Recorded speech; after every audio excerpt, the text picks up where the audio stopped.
Olá, amados irmãos, graça e paz. Quero dar continuidade aqui nos estudos do livro de Apocalipse. Nós vamos continuar vendo aqui a lição, dando início, à lição 16, que fala sobre a nova criação e novo céu, ok? Então o texto base vai ser Apocalipse 21, tá? De 1 até o capítulo 22, verso 5, tá bom? Então o versículo-chave fala: Vi novo céu e nova terra. E ao estudarmos esta lição, nós vamos conhecer como será o novo céu e a nova terra, né? Como que vai ser também essa nova criação, né? Que vai exceder a que já existe.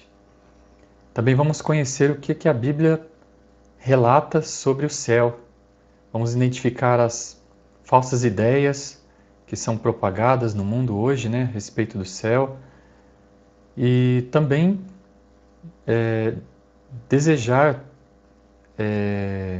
buscarmos assim o céu, né? Queremos desfrutar da presença de Deus, ok? Também nós vamos comparar o senso comum e popular do que se imagina que vai ter no céu, de como vai ser o céu.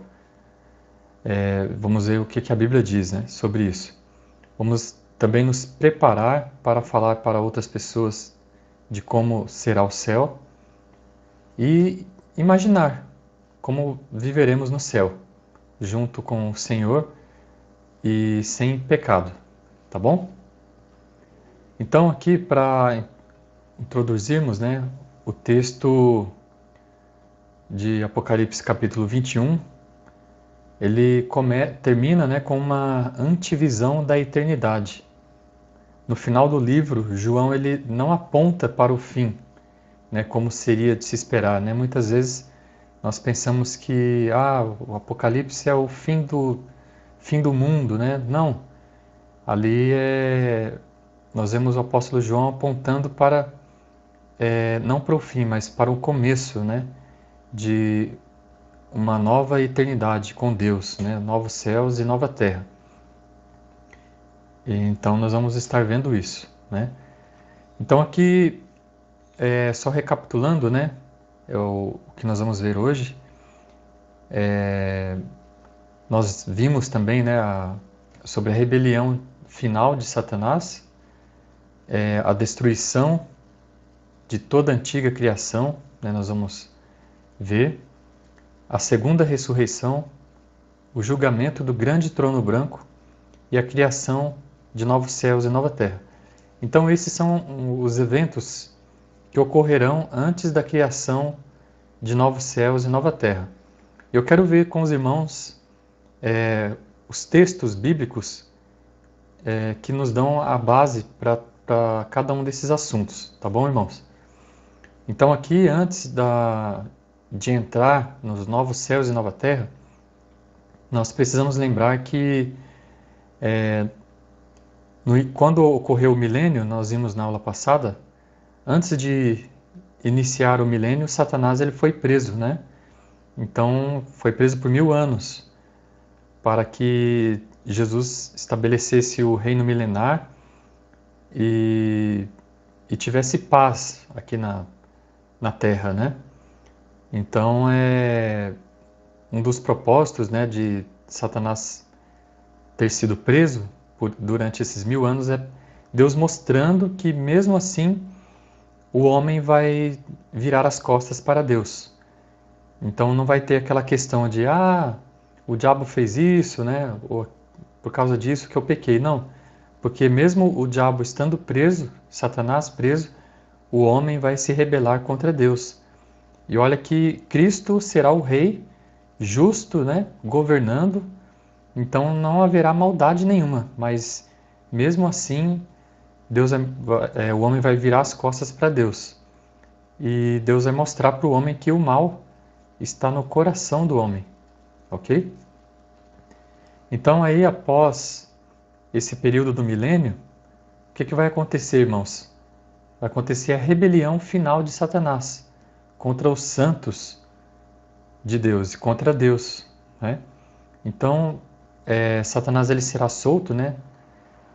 E aqui fala, né, no Apocalipse capítulo 20, de 7 a 8.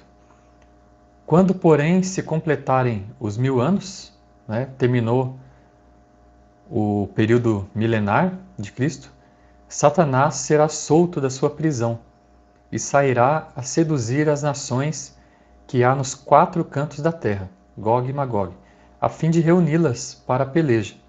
O número dessas é como a areia do mar. O que Deus está querendo dizer com isto, amados irmãos? Olha só, é mais uma prova que Deus está dando aqui para a humanidade de que a humanidade realmente ela é rebelde contra Deus, ela não quer servir a Deus. Então, Deus deixou Satanás preso durante esses 1000 anos para no final ele soltar Satanás e ainda assim permitir, né, que Satanás engane essa grande quantidade de nações, que fala que o número dessas é como a areia do mar. Então, olha só, Deus dá uma outra chance para ver se as pessoas vão buscar a Ele, mas eles não buscam, né? E uma grande multidão se rebela contra Deus, né? São enganadas por Satanás e se rebelam contra Deus, né? Para destruir a cidade santa, né? A Jerusalém, que está aqui terrena, né? Com Cristo reinando, e a Jerusalém celestial. Então eles se rebelam contra o povo de Deus e contra Deus, né? E aí vem o segundo tópico, né, que fala a destruição da antiga criação. Então, irmãos, nós vemos realmente que este céu que nós temos hoje aqui, que habitamos esse céu e essa terra, eles serão destruídos, né? Eles serão, assim, conforme a palavra de Deus fala, eles serão incendiados, né? Então, nós vemos aqui em outros textos, né? Mateus 24, 35. Jesus diz: passará o céu e a terra, porém as minhas palavras não passarão. Então Jesus mesmo está dizendo: passará o céu e a terra.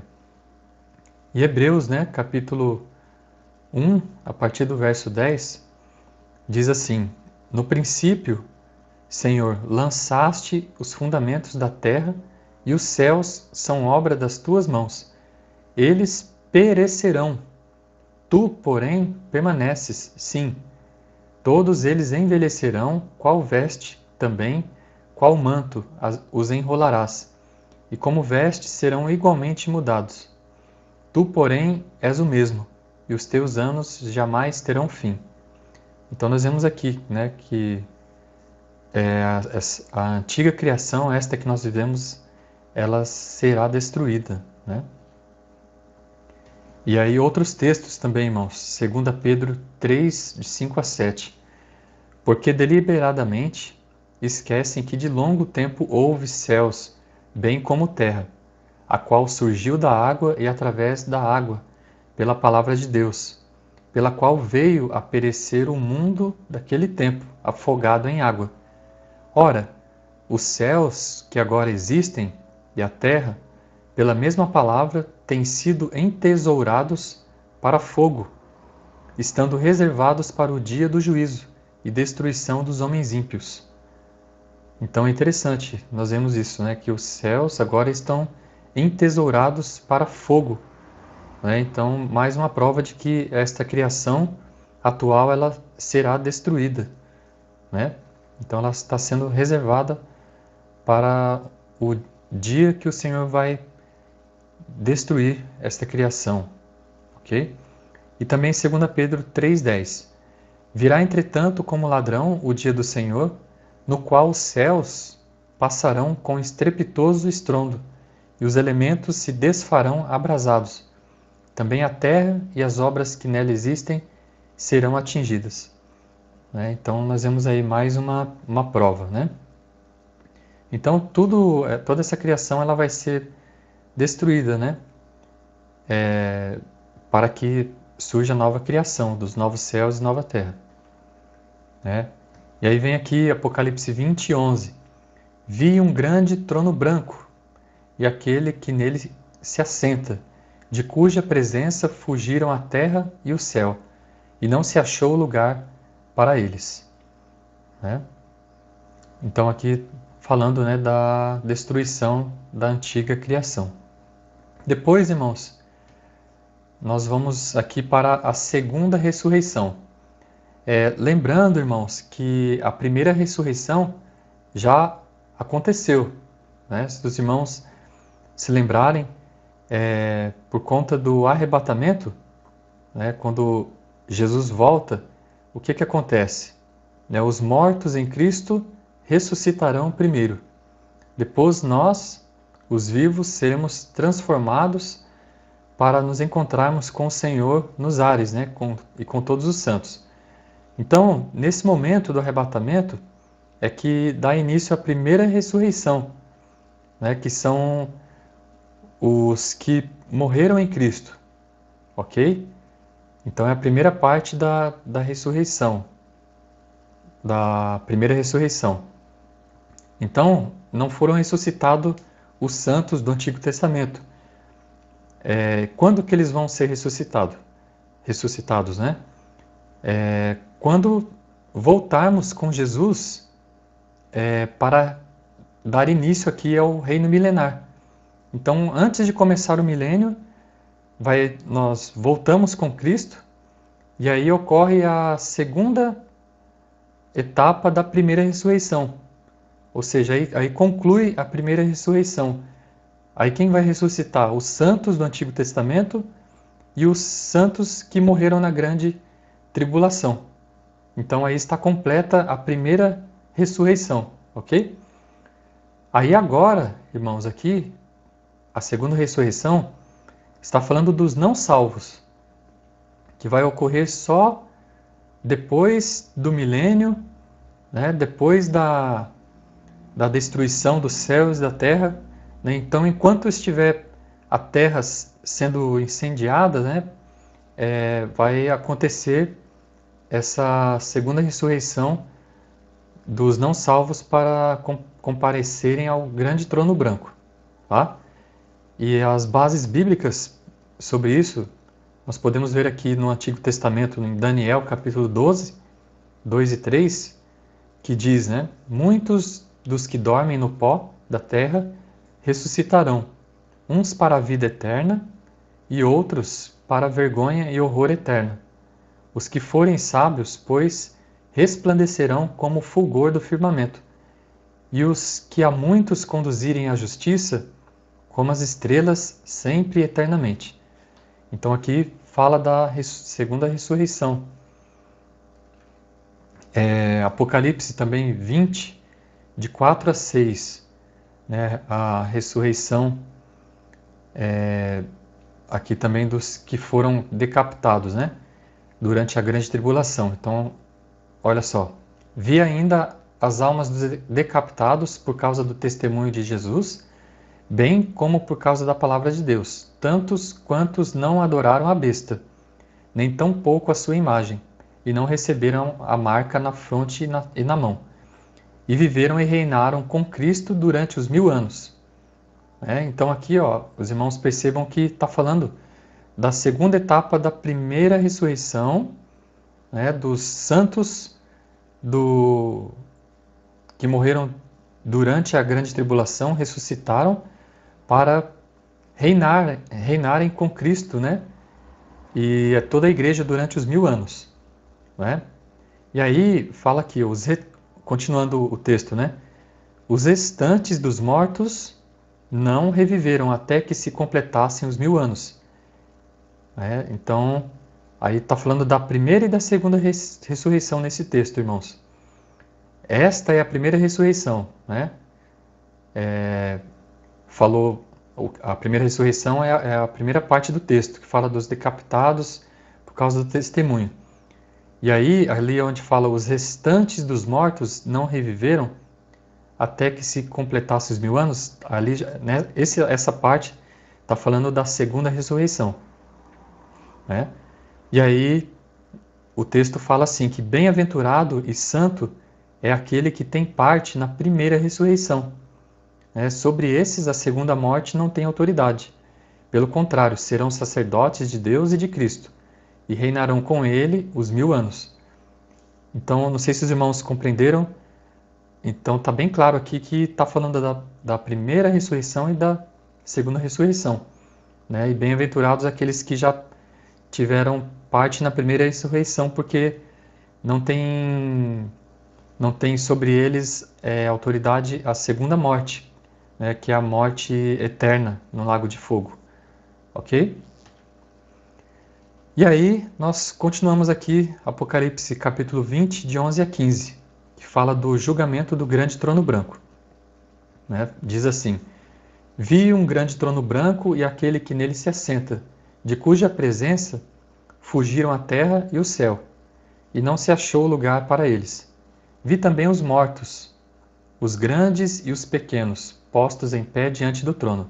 Então se abriram livros, ainda outro livro, o livro da vida, foi aberto, e os mortos foram julgados segundo as suas obras, conforme o que se achava escrito nos livros. Deu o mar os mortos que nele estavam, a morte e o além entregaram os mortos que nele havia, e foram julgados um por um, segundo as suas obras. Então a morte e o inferno foram lançados para dentro do lago de fogo.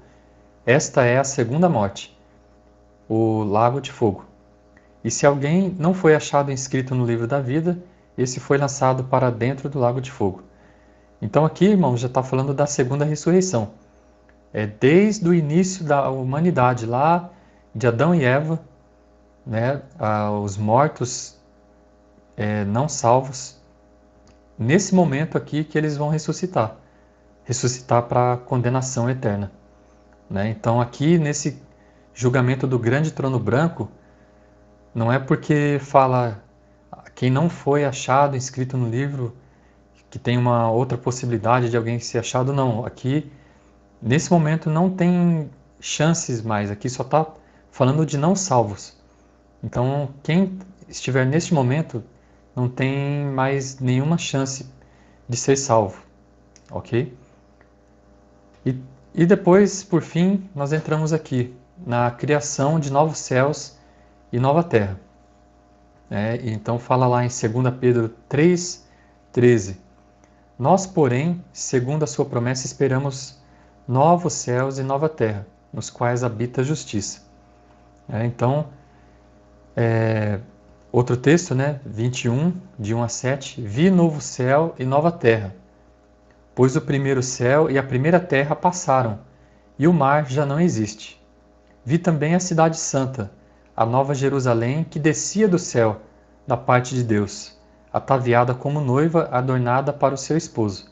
Então ouvi grande voz vinda do trono, dizendo: Eis o tabernáculo de Deus com os homens. Deus habitará com eles.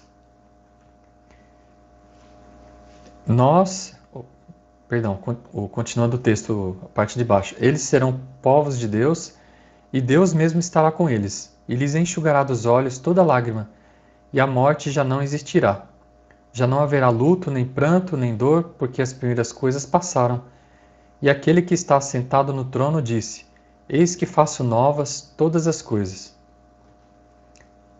E acrescentou: Escreve, porque estas palavras são fiéis e verdadeiras.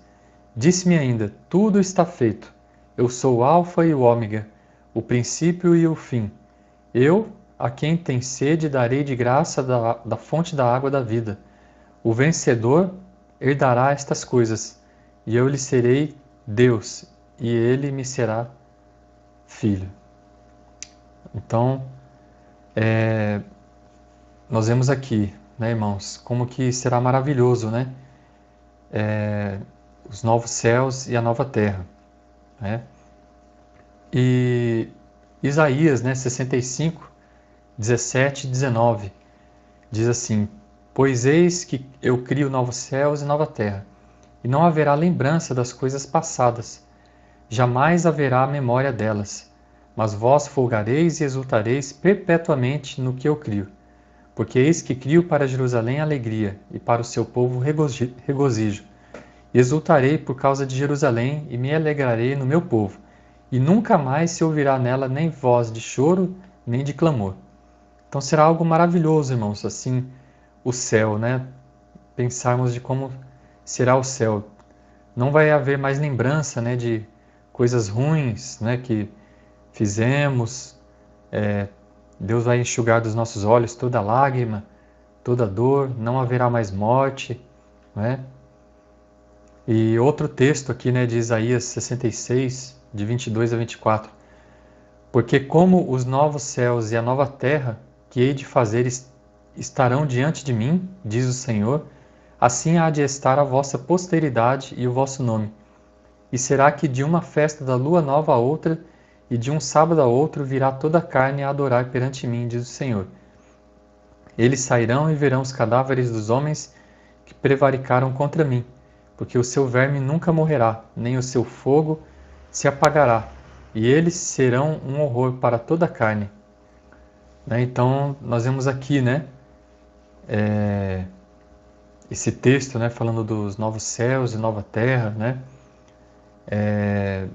Dizem, né, alguns estudiosos, né, eu não sei, mas que até essa parte, né, que fala que eles sairão e verão os cadáveres dos homens que prevaricaram contra mim, porque o seu verme nunca morrerá, que alguns dizem, né, não podemos afirmar isso com base nesse texto, que na eternidade vai ter um momento, né, lá que Deus vai permitir, né, mostrar aqueles que estarão sofrendo eternamente, né? Então Deus vai mostrar e falar, olha, tá vendo? Eu salvei vocês daquilo, né? Então vocês podem se alegrar, né? Mas eu não sei, né? Porque fala que acho que é só para Deus mostrar assim a grande salvação, né? Que nós teremos. Mas porque no céu vai ser sempre alegria, né, irmãos? E paz, né? Mas tem alguns estudiosos que comentam sobre isso, né? Então é muito difícil, às vezes, nós falarmos assim sobre a eternidade, né? Enquanto nós estamos vivendo aqui na Terra, né, irmãos? Então nós não conseguimos imaginar assim exatamente como que será, né, na eternidade com Deus. Mas tem um texto assim que nos dá uma esperança, né? Nos descreve assim de uma forma clara essa esperança. Está em 1 Coríntios 2:9, que fala: nem olhos viram, nem ouvidos ouviram, nem jamais penetrou em coração humano o que Deus tem preparado para aqueles que o amam, né? Então será algo maravilhoso, irmãos, né? Sobre pensarmos assim sobre como será a eternidade com Deus, né? Então eu quero deixar com os irmãos esta lição, né? E nós vamos continuar depois vendo mais alguns tópicos desta aula para concluirmos, né? E depois ainda terminarmos mais uma lição que resta do livro de Apocalipse, tá bom? E da revista, que é o capítulo 22, a conclusão de Apocalipse. Tá bom, irmãos? Deus abençoe os irmãos e que em breve possamos estar reunidos novamente. Em nome de Jesus. Amém.